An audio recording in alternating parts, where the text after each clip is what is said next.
2 Corinthians 2 and 11. Lest Satan should get an advantage of us, we are not ignorant of his devices. Call hello, Yahweh Bahasham, Yahushai Bahasham, Rakah Kodash, double honors unto the apostles, double honors unto the elder bishops.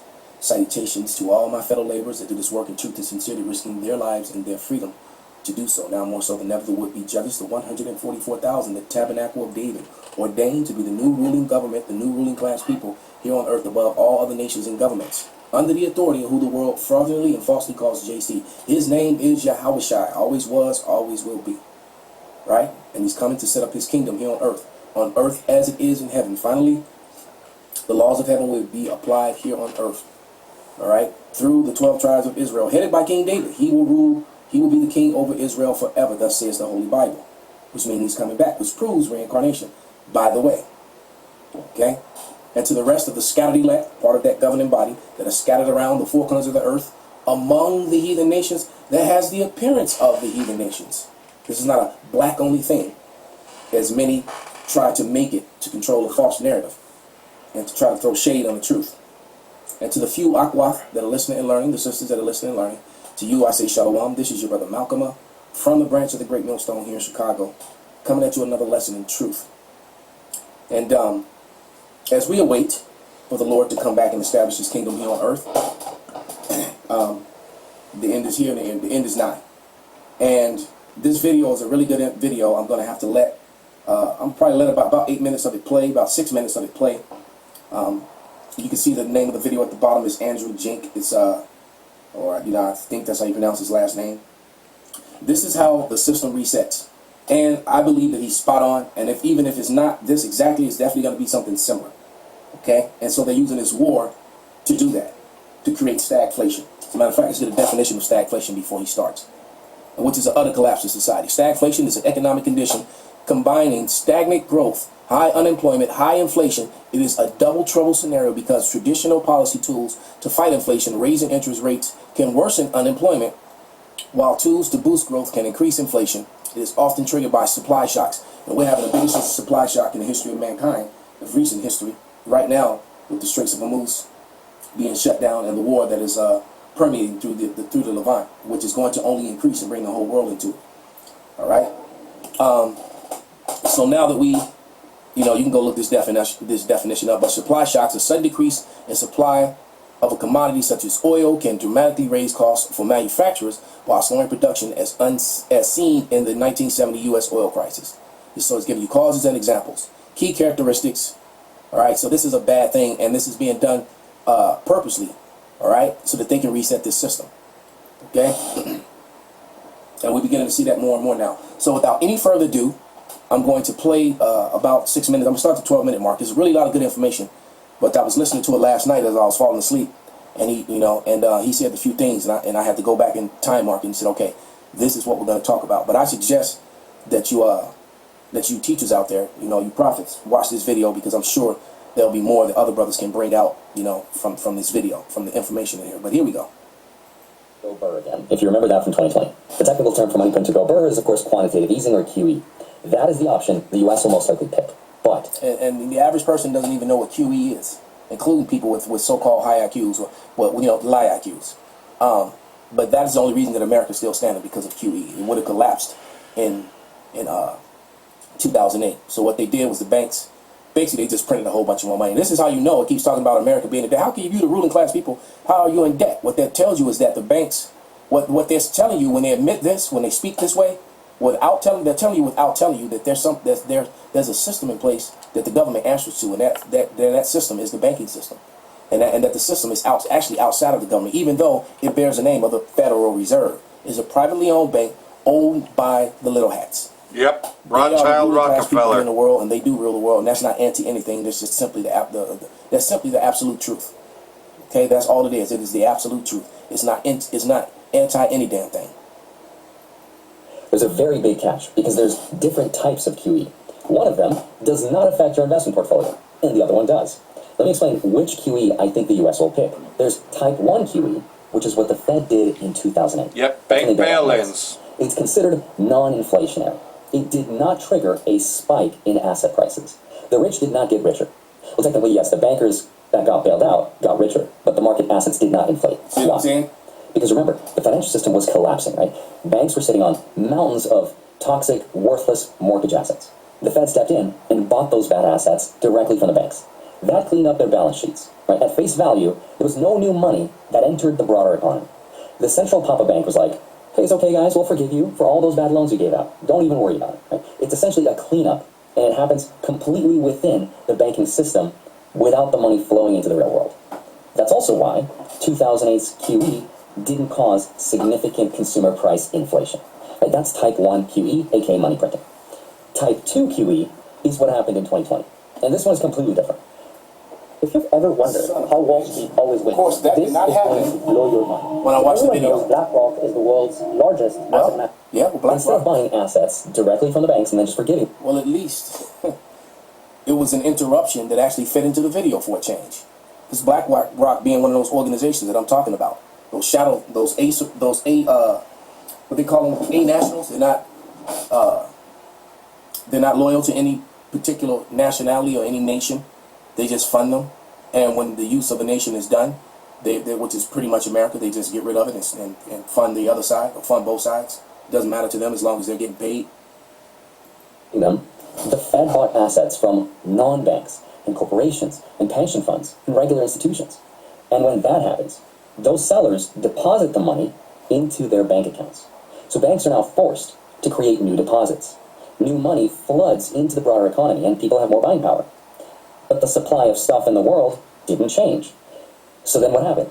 Prices went up. Not right away. There was a lag of about 12 to 18 months. The Fed did huge type 2 QE money printing in March 2020, and then 18 months later, inflation hit 9%. The original economists who created this term QE actually warned this inflation would happen, but nobody listened. Instead, the media told us this. These were the headlines.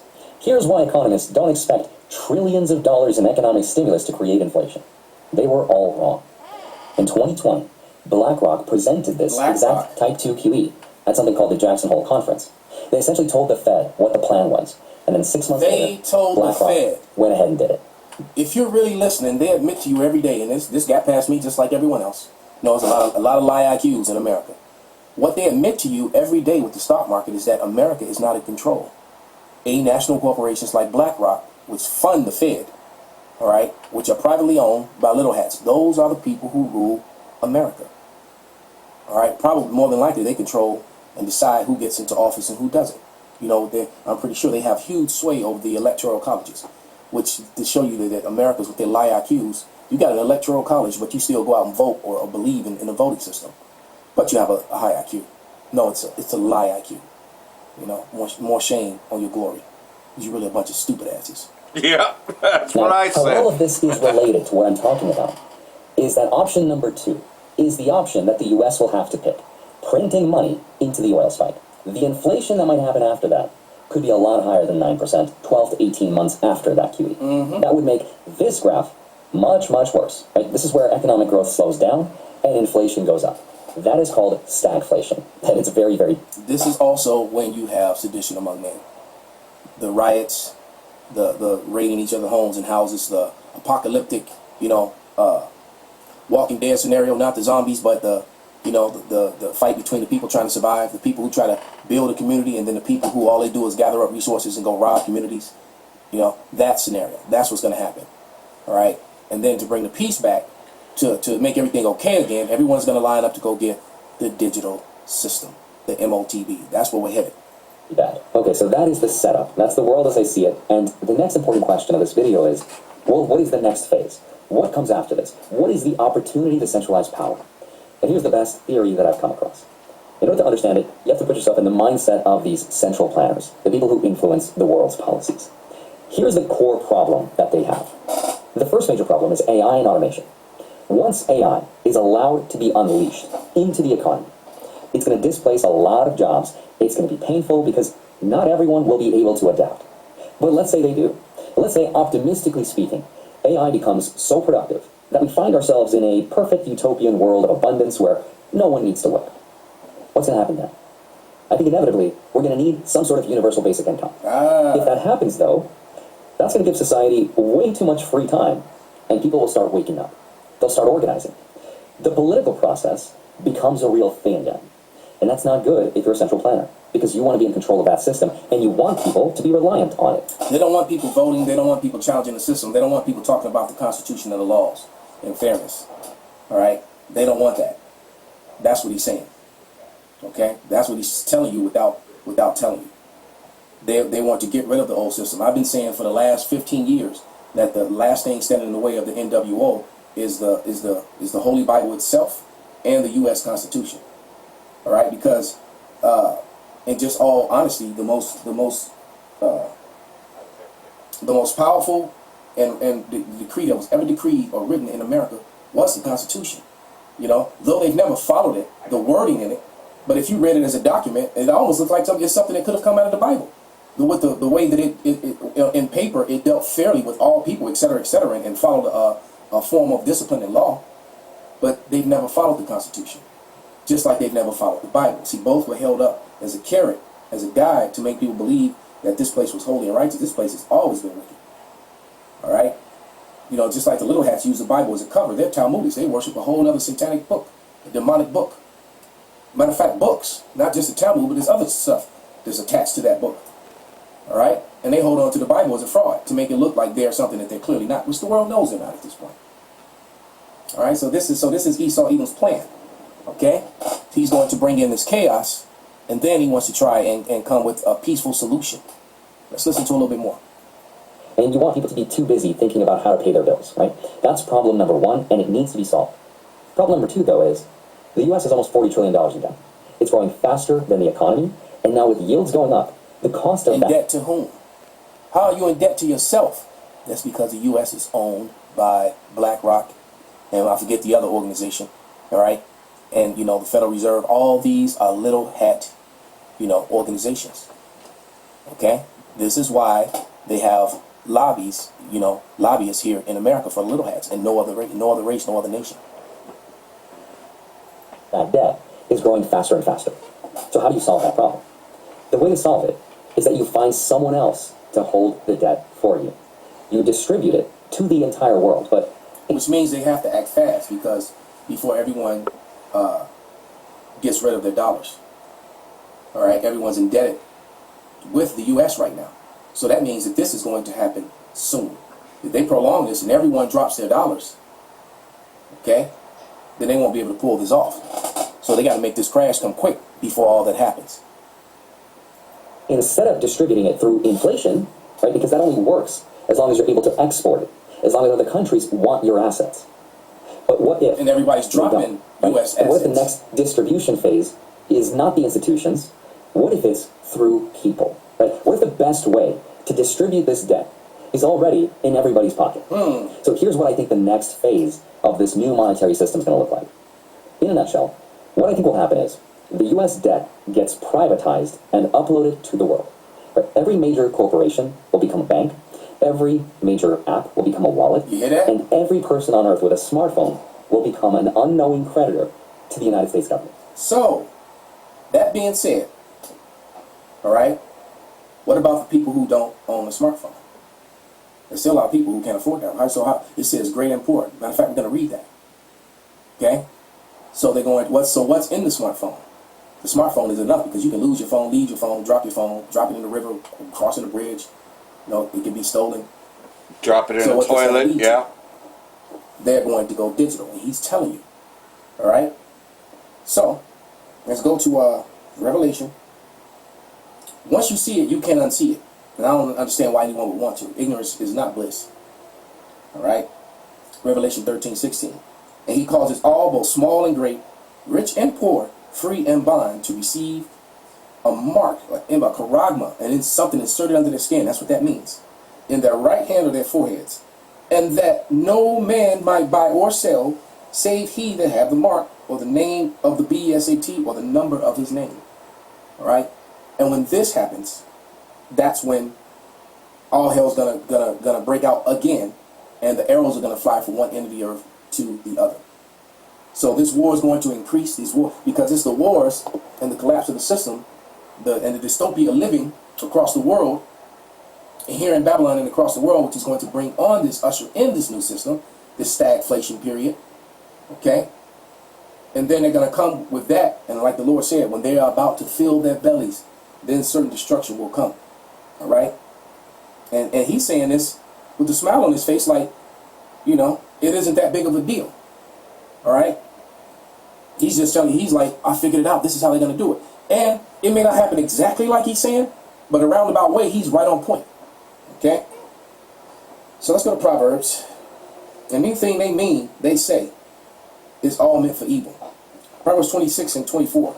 He that hateth dissembleth with his lips, and layeth up deceit within him. When he speaketh fair, believe him not. For there are 7 abominations in his heart, meaning in his mind, whose hatred is covered by deceit. His wickedness shall be showed before the whole congregation. Whoso diggeth a pit shall fall therein, and he that rolleth a stone, it will return upon him. All right, so there's no way out of this. This is all going to fail. I just watched a video with the elder bro Manatazak out in L.A. Manatazak, I believe that's the brother's name. Salaki if I said your name wrong, beloved. But that bro did a video about these Edomites that got their underground bunkers inside of an old mine somewhere in the south. 400 families down there with campers and stuff. All right, because they know the chaos and the collapse is coming. There's no running from this. All right, the Lord is gonna get all. If you're on his list, you're done. There's no running from it. Proverbs 26 and 28. A lying tongue hateth those that are afflicted by it, and a flattering mouth worketh ruin. So all this is meant for ruin and control, and to keep the little hats in power, so that they can. They're trying to create their own kingdom of heaven, their own rulership here on earth, beyond what they're already doing. They're already in rulership, but that's not enough for them. And this is and with all the evil, the sex trafficking and the child rape and sacrifice and all the things that they're doing, the usury, the unrighteous decrees, fraudulent practices to extract money from people, breaking the law of the land, twisting it so that they can extract money from people. Title 4D, gotta bring it up. Okay, that just being one of many. All right, one of the worst ones though. All right, so the Lord is going to bring all of this and this place to an end. So with that, I want to give all praises, honor, and glory unto Yahweh, Bahasham, Yahushai, Bahasham, Rakahak, Wadasquam, Yasharala, Abba, Babal. So, like everything else, though, here we are today, and that was Elder Brother Malcolm, as you guessed. And, of course, like everything else, though, from stagflation to digital implants, to the final fiery woe, which is that fiery judgment, better known as the copper wrath of his indignation, to put it lightly. That lake of fire that's coming, which is what Babylon the Great will soon be. And so now you're seeing more AI shit, and now I guess apartment owners, etc., can own these things. Motherfucking robot dog in the motherfucking hood. Residents in Atlanta are staring down robot dogs patrol their own apartment parking lots with live foreign operators apparently calling the shots through the machines. So you can put your voice over and you can use attack dogs now. These rich motherfuckers can use it to attack people. Yeah. Another viral video posted, and you don't have to worry about biting because these things can shoot at you. Operator responds in real time and accent leaves little doubt about the location of the person on the other end of the feed. So we'll play some of this. Hopefully it'll play.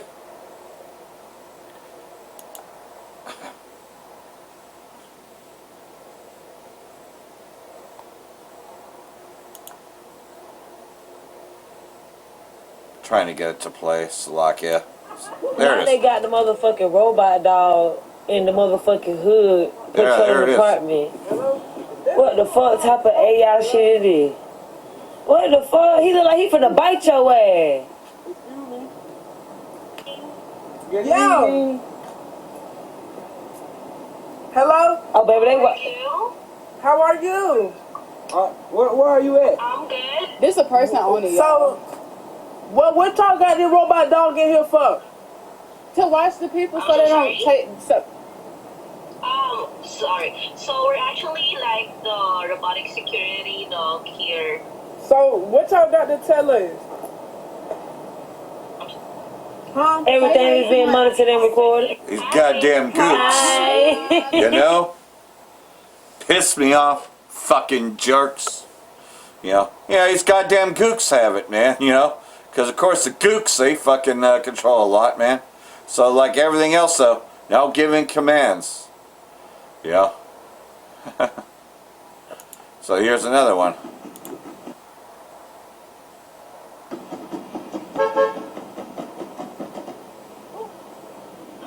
So these rich cocksuckers can use them now. Yeah, man. It's happening. It's a dog-eat-dog world, if you will, man. And some have machine guns, etc.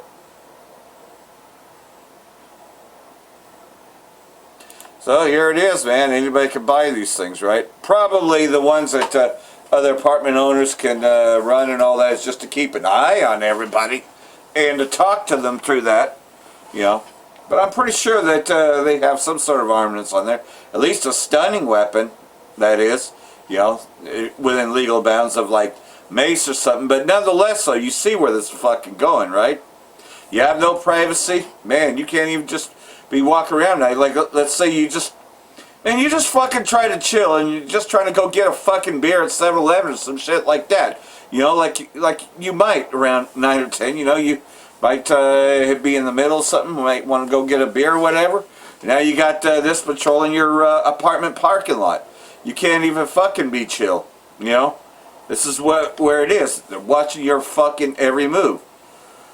London Mayor Khan calls for a government social media disinformation unit, so it's only a matter of time to where this whole disinformation thing is going to be to a point, because Esau's the only one with disinformation, but nonetheless, though, he's flipped the script and, it's going to pretty much take down our videos and just, make sure you ain't watching them. And post on X, Khan declared we can't ignore the link between online disinformation and offline harm. At the Cambridge Disinformation Summit, spoke about outrage economy is eating away at the basic bonds of trust. You can't trust anything this man tells you. He's a fucking liar. But, you gotta trust the devil, man. Trust Esau. Trust Satan. London's Mayor Sir Sadiq Khan says the city is facing a dark blizzard of disinformation online and has asked social media companies and the government to do more to stop it. In a speech to the Cambridge Disinformation Summit last night, the Mayor described new research suggesting hostile actors UK is Mother Babylon, and far-right we're in Daughter Babylon. It'll eventually happen over here. In decline, and has written to social media platforms calling for action as a way of preventing future violence. We're witnessing the emergence of a toxic feedback loop, where every event is rapidly repackaged as yet more evidence of a city and a society in freefall. And the consequences are clear. Don't you ever see what they're doing? As extremists erode trust in our city and its institutions, it gets easier for them to twist online anger into offline violence. Well, we've approached other political parties for comment on this subject. Meanwhile, experts we've spoken to say the ease with which disinformation content can now be made is helping fuel its spread.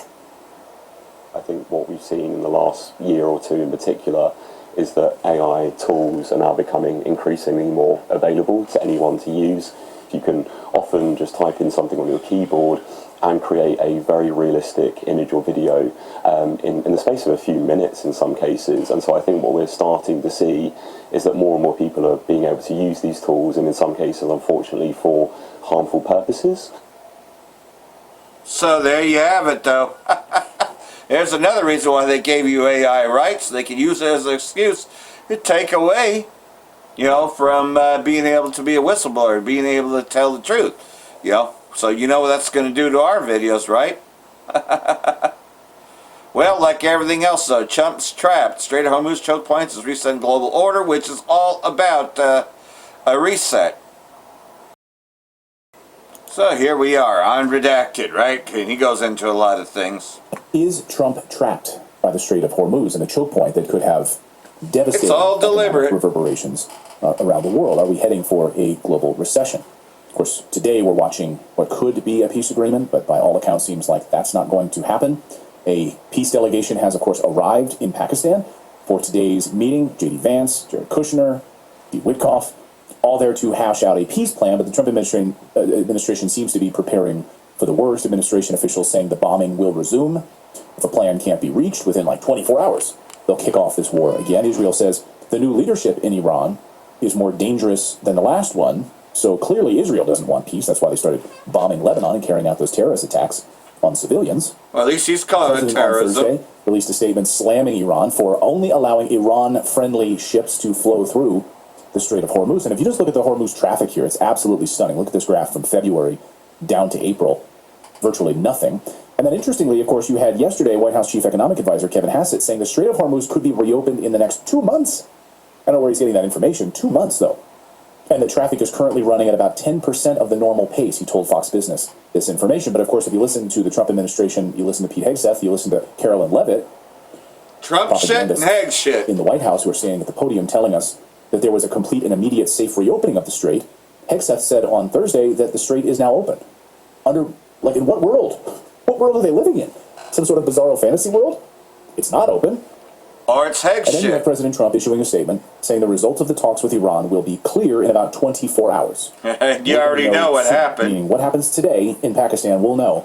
He said we have a reset going right now, which has been my theory. He says we're loading up the ships with the best ammunition, even at a higher level than we used to do, a complete decimation, he said. So in other words, this was a pause in order to end Operation Epic Fury, put the pause, allow this sort of fake ceasefire agreement to unfold, and then relaunch with devastating consequences.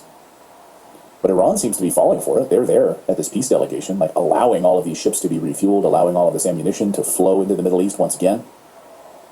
Fool me once, right? But it seems like the Iranians are going along with it. The last time they met for peace negotiations in Qatar, they were bombed. So, man, they must be really trusting people. I don't know. I wouldn't trust them with a 10-foot pole, that's for sure. So then you just had Mark Rutte, the head of NATO, of course, the failed leader of the Netherlands, who then gets, of course, promoted to the head of NATO. That's how these people work, right? You fail in life, and then you get elevated to the highest levels of European politics, which is always amazing to me. Anyway, Mark Rutte, just a short while ago, on Friday, coming out, announcing that NATO is now going to help secure the Strait of Hormuz, and it's going to allow the safe passage of ships through the Strait. Listen. It came time to provide the logistical and other support the United States needed in Iran. Some allies were a bit slow, to say the least. In fairness, they were also a bit surprised. To maintain the element of surprise for the initial strikes, President Trump opted not to inform allies ahead of time, and I understand that. So I don't know what he's smoking. Of course, he's from the Netherlands, so who knows. But with what? Colonel Towner Watkins, formerly of CENTCOM, asked that question. With what? With what weapons and military prowess are you going to allow ships to flow through the Strait of Hormuz? With what is NATO going to pull this off? Good question. So all that to say, it seems like we are heading for a global recession if the Strait of Hormuz stays closed for 2 months, as Kevin Hassett has pointed out. That's why I wanted to talk today with Mark Wilburn on the show. He is the president of Neos Capital, friend of the show. He's also the author of Understanding the Matthew Effect. And Mark isn't just a theorist, he's a market expert with like a surgical record of predicting these exact macro shifts that we're seeing right now. And he's kind of a glass half full kind of guy. And he's a positive guy like me, even though we're dealing with such dark topics right now. I wanted to welcome Mark back to the show. Mark, great to see you. Clayton, it's awesome to be here with you guys once again. Well, my pleasure to have you here. And a lot to unpack because we've got the Fed chair who's refusing to leave, and Trump's trying to push in Kevin Warsh. We've got the Strait of Hormuz. We've got what's going on with AI right now. We've got moves with the U.S. dollar. A lot, these transactions in the Strait of Hormuz being settled in Chinese yuan instead of the U.S. dollar. So like this U.S. dollar hegemony, like all of these pieces you watch very closely. So I wanted to have you back on about it. Just at a 30,000-foot level, how are you feeling right now about what's happening globally with a possible global recession? Am I way off the mark on this? I don't think you're off the mark. It's, in my opinion, it can go either way at any moment, right? So we're in this situation, unfortunately, where if the Strait is blocked for another 2 months, like you're talking about, the White House came out and said that, which, again, where does that number come from? That could have huge ramifications across pretty much all Eastern countries. So you see how that's done deliberate. You're going to have massive inflation spikes everywhere because oil prices are going to go through the roof. On the other side, if we do see something good happen, like this past week is a great example. Trump gives this ultimatum and says, hey, unless something happens by the end of the day, you're going to see the end of a civilization. He said they're going to hold off for 2 weeks and the market explodes higher. We could continue to see that upside movement. And so it's almost 50-50 coin flip I tend to lean more towards the bearish side because I don't think it's over in the Middle East. I think there's going to be some continuation here. Listen to what you're telling viewers as far as moving assets to the Middle East. That doesn't seem good for a ceasefire. You don't, if you're planning a ceasefire and you're planning a peace treaty, you don't move assets there. You actually start moving assets. But again, I'm not a geopolitical expert either. My job is to follow money flow. And so that's what I'm looking at. And that's how we're predicting what is likely to happen next in the markets. So, and just at the end of today's show, I want to talk to you. You've got a special live event that you're putting on, I think on April 16th and 18th for people. It's totally free. So we'll talk about that at the end of the show. But if people are worried about where to put their money right now, stick around to the end of the show. We'll talk about this live event. The last one that you did was a huge success. A lot of our redacted viewers watched it and thanked us for it. So great stuff, particularly in these dark times and where to kind of move your money. So if you're looking at the U.S. dollar, that's what you focus on, right? You're focusing on the money flow. Where are you seeing the money moving right now? Well, I'll tell you where I'm seeing it coming out of is what's called expanded tech. And this kind of gets to your AI point that you were mentioning, because you have companies like Anthropic with their new Claude updates, and you have a lot of these expanded tech companies like a CRM that are very worried because Claude is able to do what a lot of these companies, individual companies, used to do. And so we're seeing a lot of finances come out of those particular sectors, and we're actually starting to see more money come back into consumer goods, industrials, utilities. So we're starting to see more of what I call a transition happen from where these stocks have been going down. They're beginning to actually turn and come back up now. So when you say expanded tech, educate our audience on that. I'm trying to think of companies that maybe 10 years ago I might have used for my business, like Salesforce or, is that like an what do you mean by expanded tech and money's flowing out of those companies? Very good question. So Intuit, Adobe, ServiceNow, Cadence Designs. Some of these I still like defense companies, cybersecurity companies like CrowdStrike, decent, Fortinet, but then Take-Two Interactive, WDay, Workday. A lot of these are what's considered expanded tech, like a SaaS, software as a service type companies, because Claude is coming in, taking over those areas. A friend of mine just set up a whole Claude thing. He's been a long-time friend of mine. He said, Clayton, I just set up a whole Claude bot on his one computer. He's like, it's unbelievable. And he had to do a whole bunch of API things, and he's building up. And I said, holy smokes, how did you do that? You've seen all these videos going viral about people using Claude. They're going out buying Mac Mini, and they're setting up Claude on their own Mac Mini, so it's not on their main computer. Can you explain to our audience what Claude is and why, with Anthropic, this is such a threat to some of these companies? Claude is an interface that has the ability to become its own agent. In fact, there was a company with one employee who was the founder who just started selling the weight loss shots. And he crossed over $400 million in annual sales as a single-person business setting up and using AI software. It's going to be a huge game changer. Instead of having 100 people or a couple hundred people working in your office, we could see the era of the solo billionaire with companies using AI. It's insane. Based on valuation measures, this young man's already there. If you were to look at a company's valuation and how Wall Street values those companies, he is actually there if he were to go sell his company. And so using Anthropic and Claude, which I'm literally just now starting into, so I don't want to come out as an expert on that. I've used ChatGPT for a very long time. I've used Grok as well, but I'm just now getting into Claude. What it can do is remarkable. And it literally creates these agents that have the ability to replace these normal software as a service type companies. And that's why you're seeing money flow out at a very rapid pace from those areas. So like everything else, replacing what once was and just totally wiping them out. Because now you can get AI to do everything. And that's about where you are with you got this all manufactured on purpose to replace everything. So, of course, as you know, there was no deal this weekend, right? U.S.-Iran negotiations end with no deal. Nearly a full day of negotiation and a term statement, Vice President Vance said the Iranian delegation rejected the U.S. terms. So, like everything else, this is what this douche is saying. We have been at it now for 21 hours, and we've had a number of substantive discussions with the Iranians. That's the good news. The bad news is that we have not reached an agreement, and I think that's bad news for Iran much more than it's bad news for the United States of America. So we go back to the United States having not come to an agreement. We've made very clear what our red lines are, what things we're willing to accommodate them on, and what things we're not willing to accommodate them on. And we've made that as clear as we possibly could, and they have chosen not to accept our terms. So, like everything else, so what are those terms? Oh, that you have to disarm and, you know, let the Israeli state have all the power? And be a puppet for the Israeli state, and the Israeli state can do whatever the fuck it wants to? Of course they're not going to agree to terms like that. Trump praises Allah again in post-boasting of destruction to Iran. The second time Trump has invoked praise to Allah, first being when he demanded Iran open the fucking Strait of Hormuz. U.S. President Trump praised Allah in a social post on Truth Social for the second time since World War III began. Trump also boasted about Iran's military losses during the war, claiming that Iran's Navy is gone, the Air Force is gone. Yeah, sure. The anti-aircraft apparatus is non-existent. Radar is dead. Their missile and drone factories have been liberated, along with missiles and drones themselves. Really?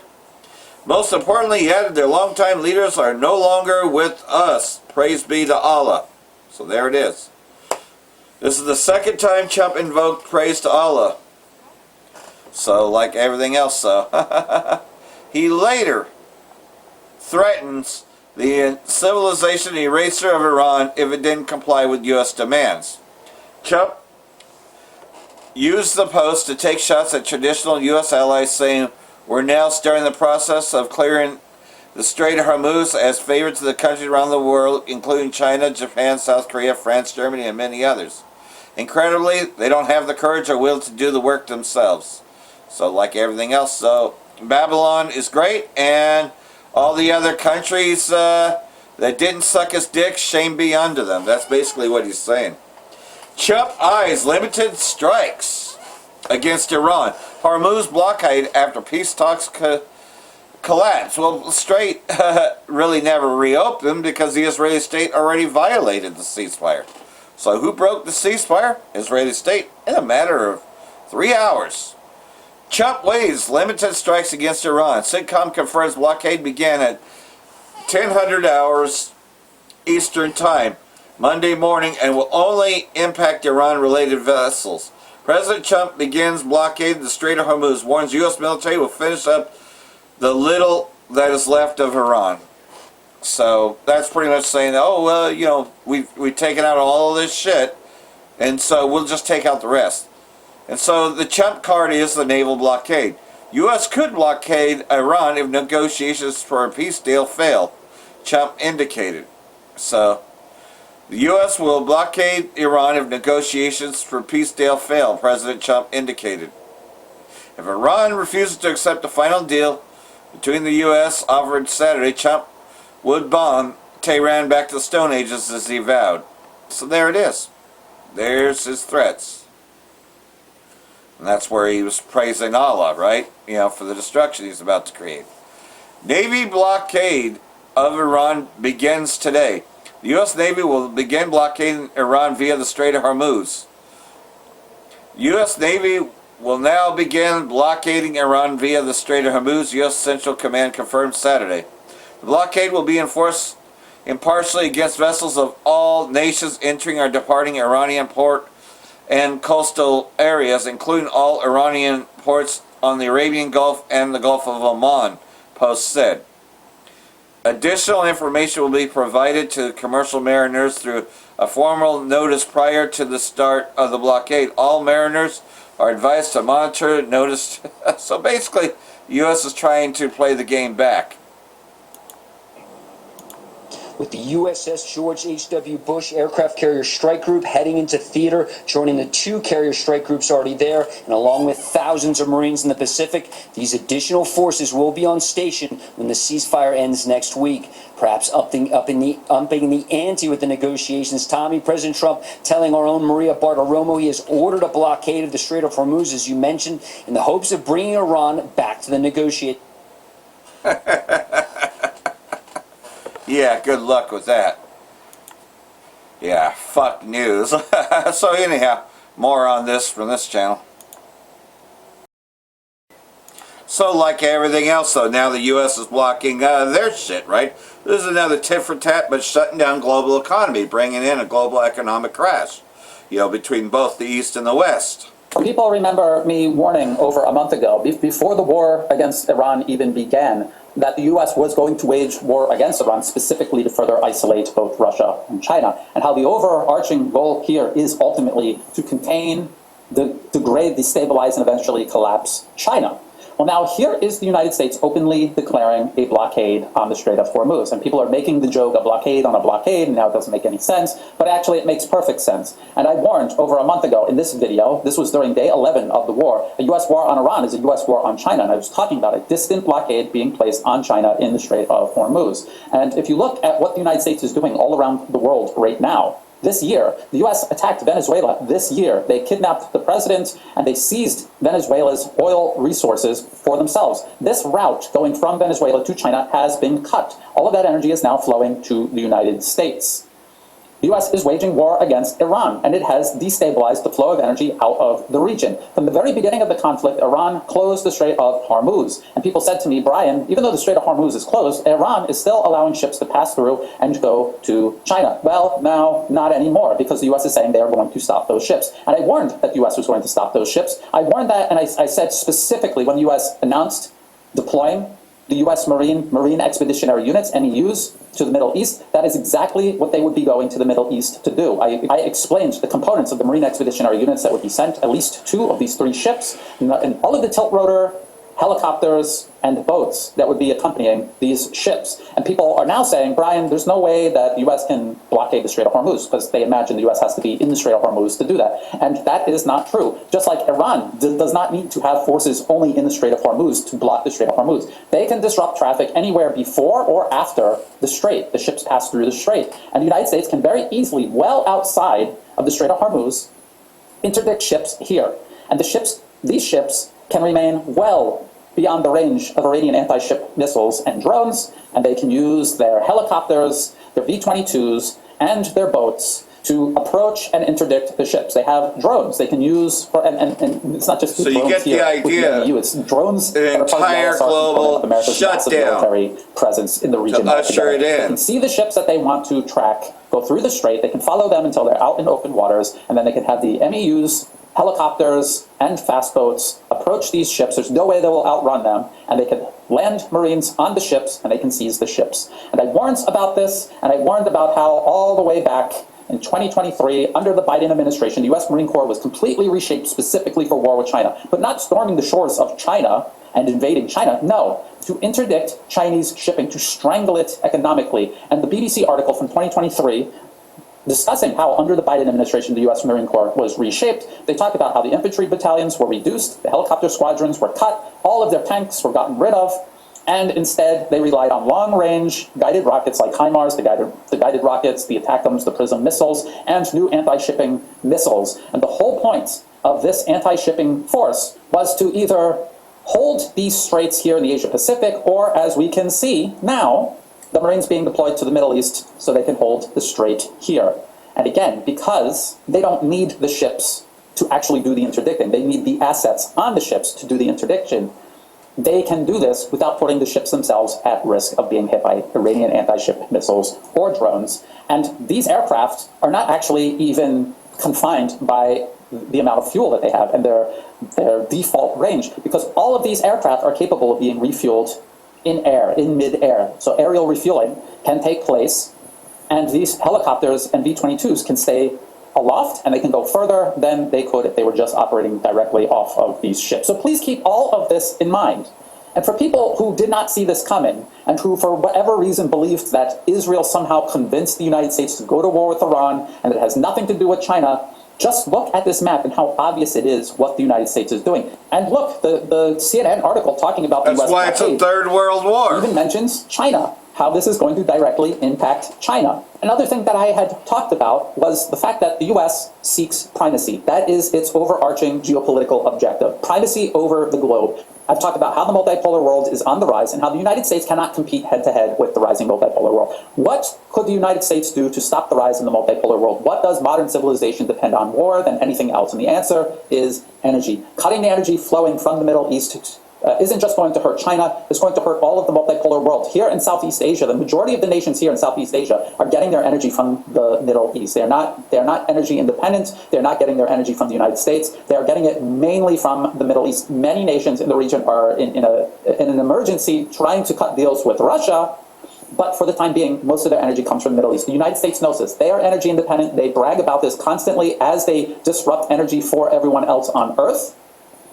And for people who think that this is somehow too much, the U.S. wouldn't do this and harm the world economy in such a way. The U.S. has already blown up the Nord Stream pipeline, crippling Europe, supposedly this close transatlantic partner of the United States. They did that deliberately. They're waging war on Russia and crippling Europe in terms of energy deliberately. They are doing this to Iran and the Strait of Hormuz and the global economy deliberately, because that is the only way a nation like the United States can maintain control over the rest of the planet when the rest of the planet is on the rise. Now you know why they'll hate the whore. The only thing the U.S. can do to even he just nailed it is by dragging the rest of the world down. And they can do that because they themselves are energy independent and the rest of the world is not. And that is exactly what they are doing. And that is exactly what I warned you that they were doing when the war first started. It's amazing how clear the world becomes and how easy it is to predict what is going to happen next when you actually look at the material reality of the world. You read the publicly published policy papers of the US, you follow the money instead of imagining influence that does not exist. It's amazing how clear the world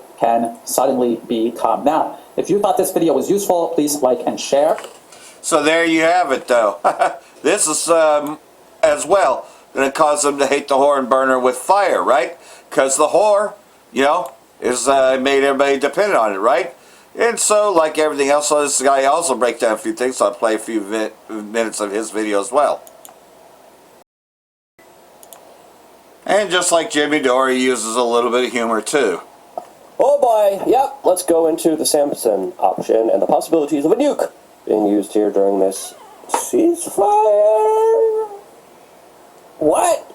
Yeah, we're going there, as of course, the conversation about nukes has been definitely a very interesting one, especially with all of the developments happening right now in Lebanon that seem to be expanding and growing in the making of this particular video, as some online content creators are saying, how dare you even talk about the possibility of a nuke here, that's crazy, while others are saying, nuke Iran already, which is a little bit of a extreme take in my own personal opinion, but I wanted to talk about specifically what the Samson option is, how some people are arguing that Bibi's government needs to have a pass when it comes to declaring their nukes, the worst case possible scenario here, and just a conversation about the reality if that would happen, because it definitely does look like there's going to be a lot of escalatory track works here in the making that I think should be avoided at all costs. Does that mean it's guaranteed that there's going to be this? No.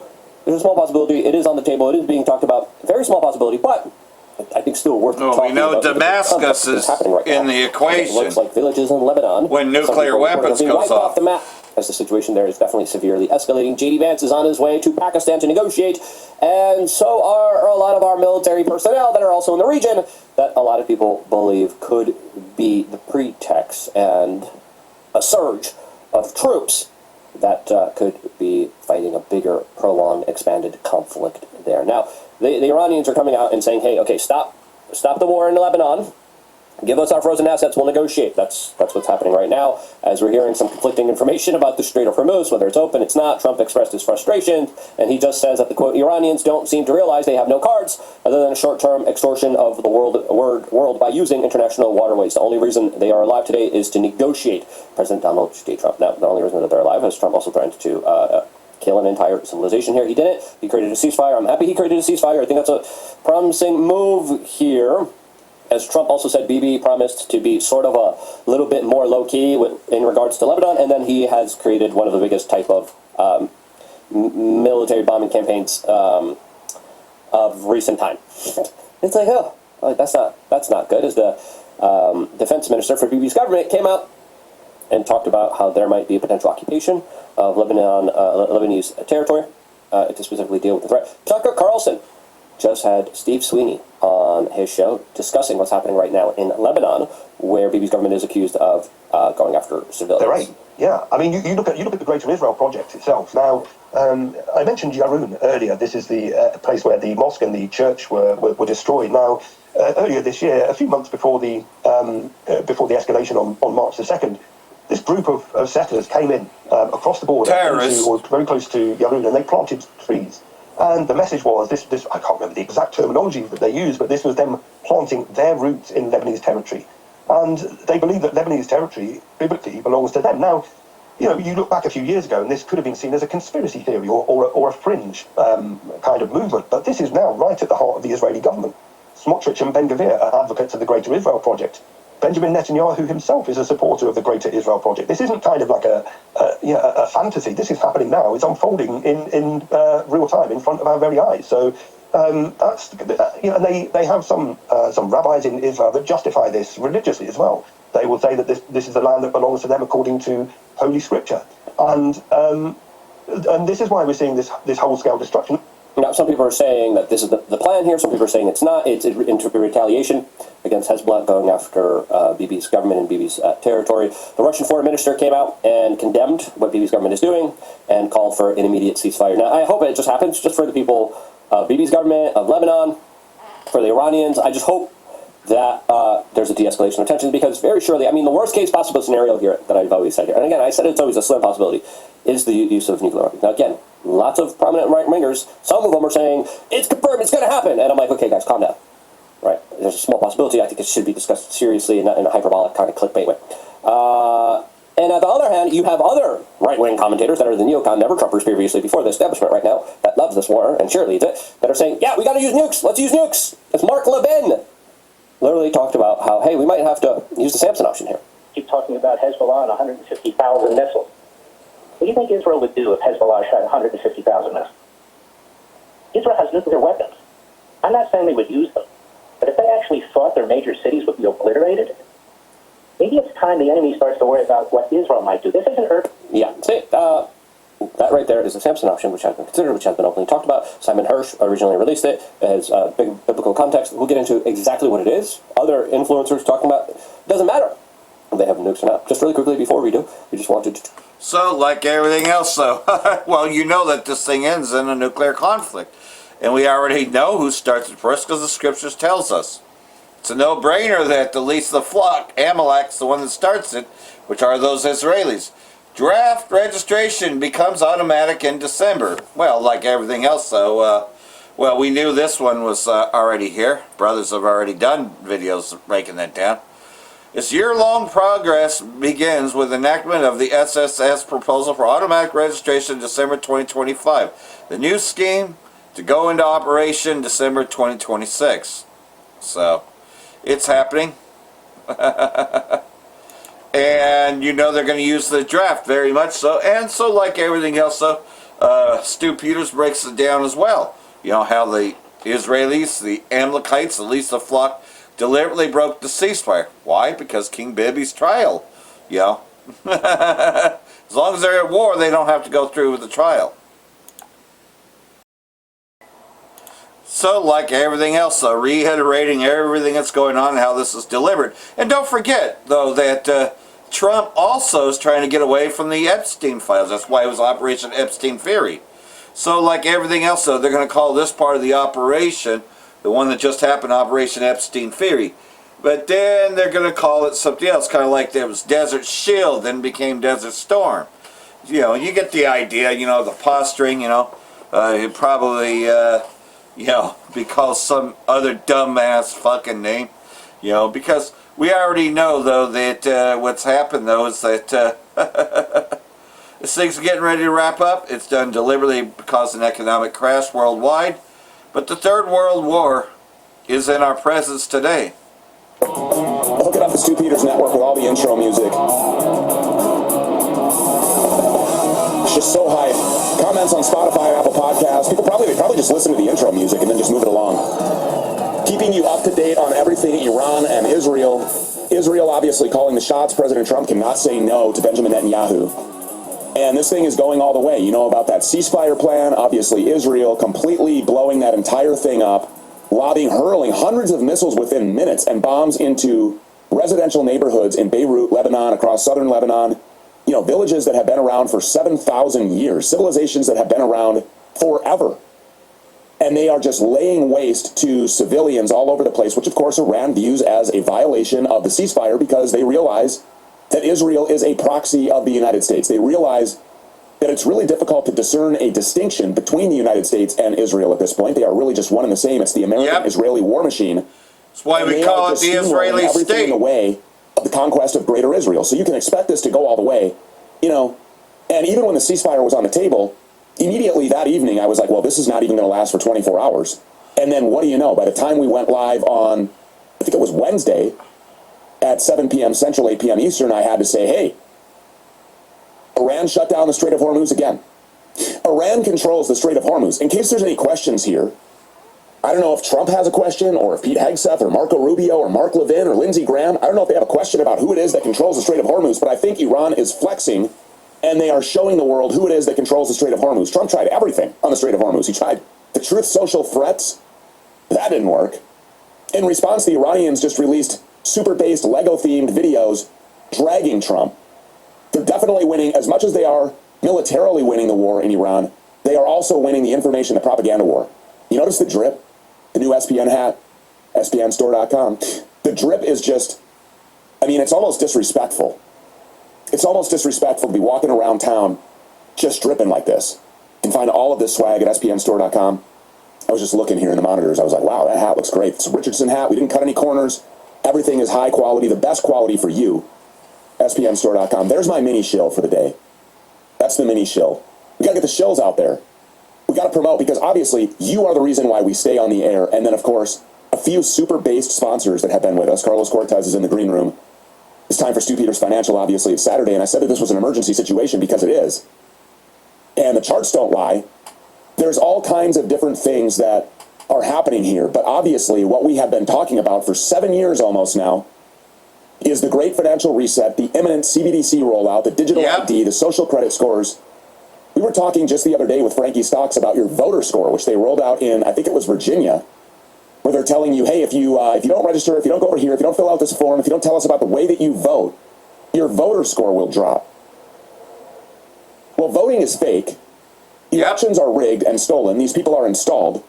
So what a voter score actually is a social credit score that will be attached to you. It'll be programmed into your smart refrigerator. Well, you know what, John? Sorry, but you don't get any meat or cheese today. You don't get your salad today. You can't get into your refrigerator today because you've been naughty on X. You were naughty on Instagram. You got banned from Spotify and Instagram.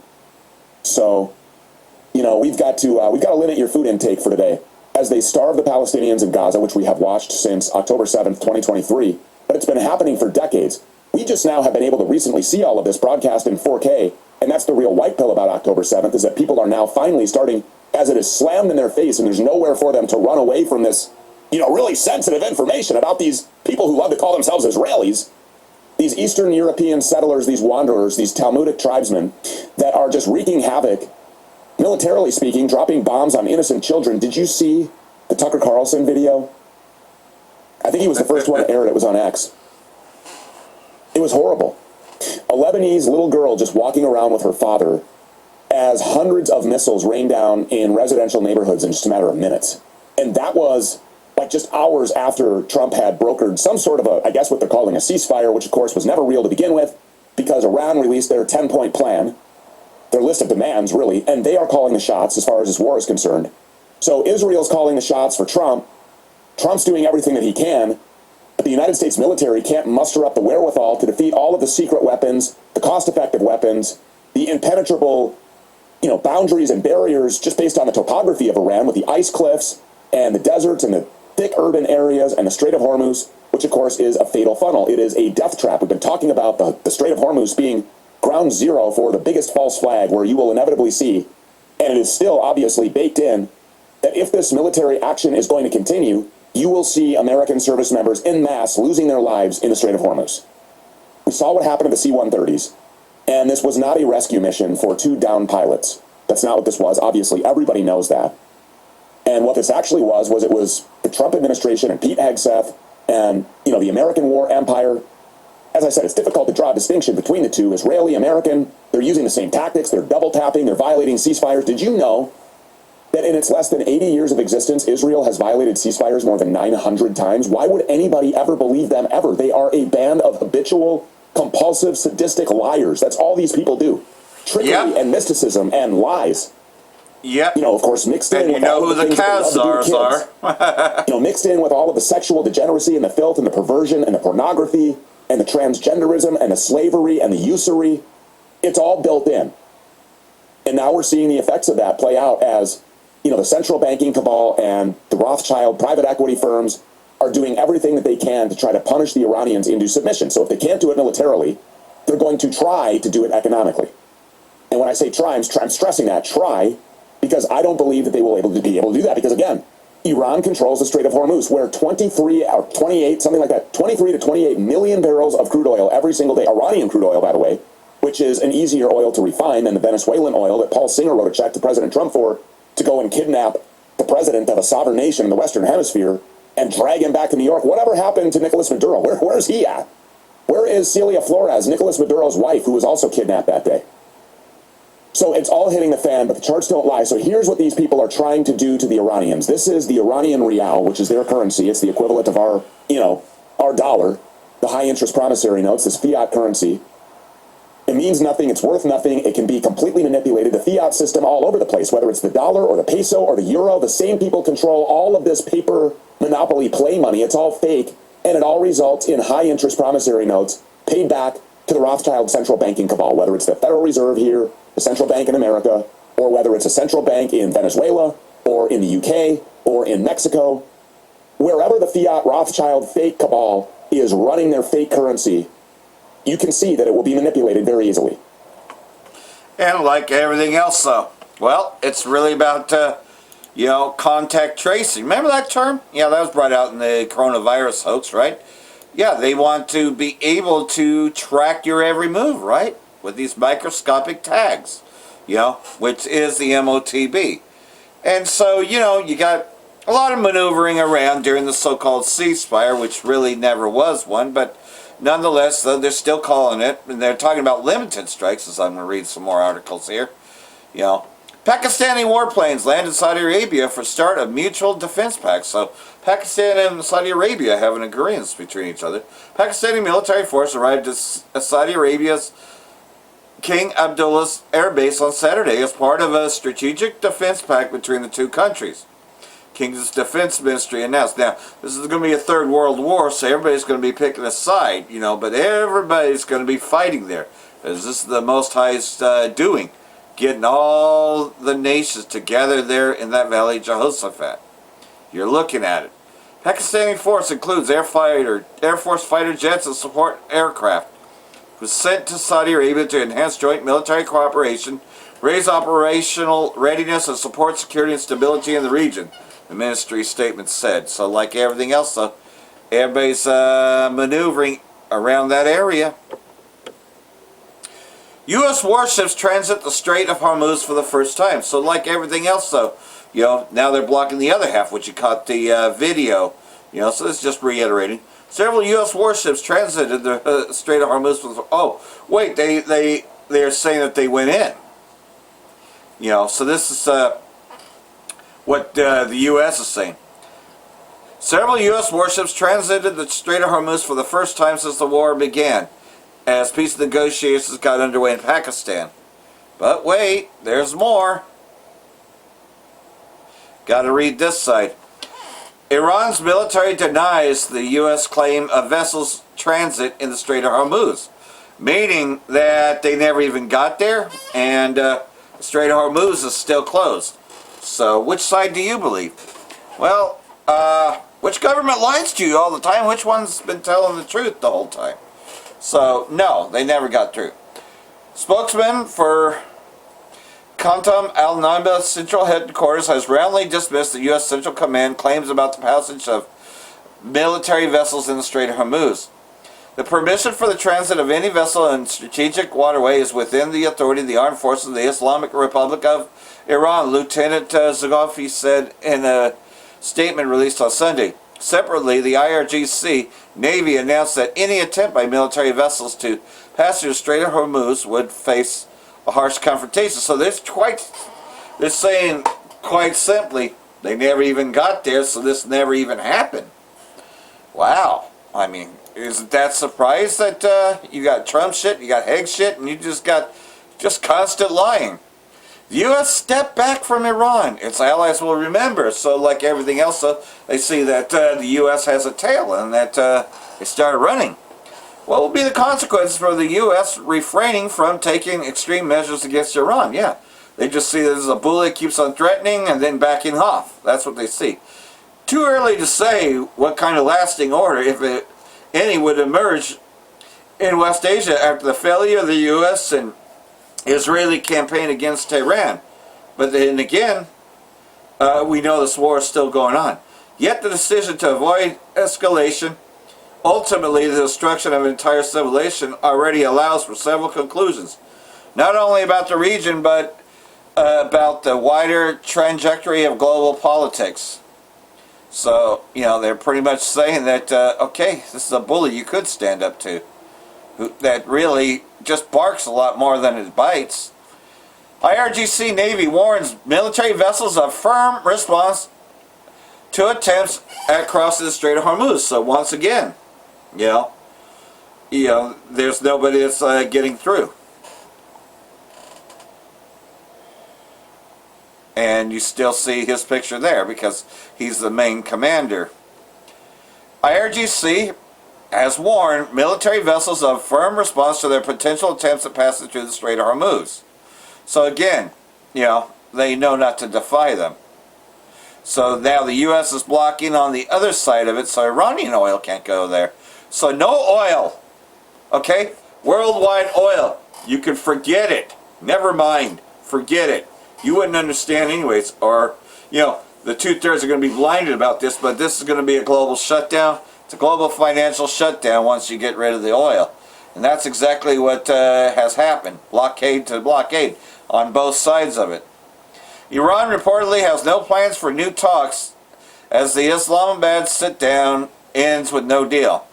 U.S. and Iranian delegations left the marathon 1-hour talks in Islamabad without peace deal through intensive ceasefire in the Gulf continues to hold.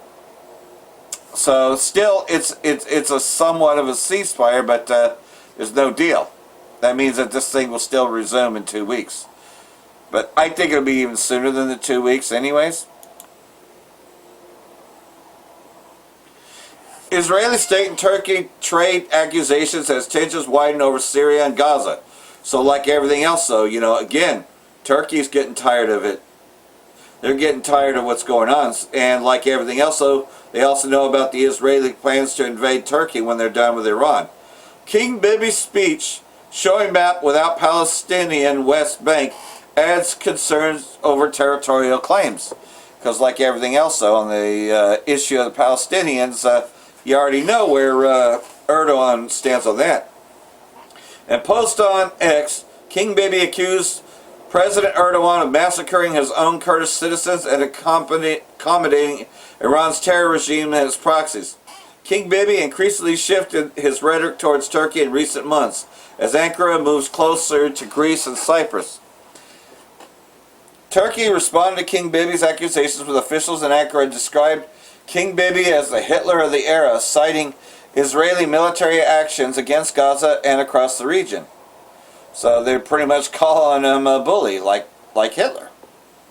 So like everything else though, you see that all this is going to usher in the collapse, and then they're going to come in with the mandate. This thing will be mandated worldwide. I know we sound like a broken record, but again, you know, it will come to pass.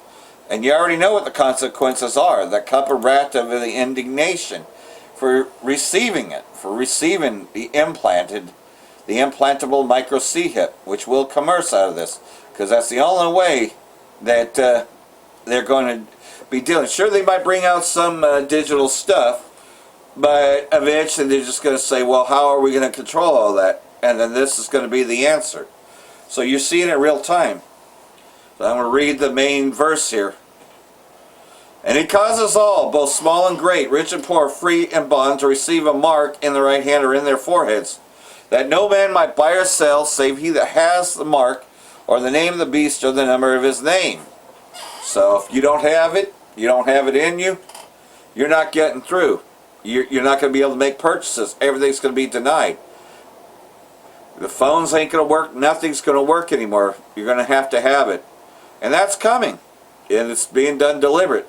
This is going to usher it in a lot more soon, as you can see from all the videos that I went through today.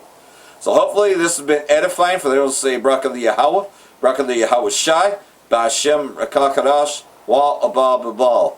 Brakatum, Jehovah Elect, Shalom.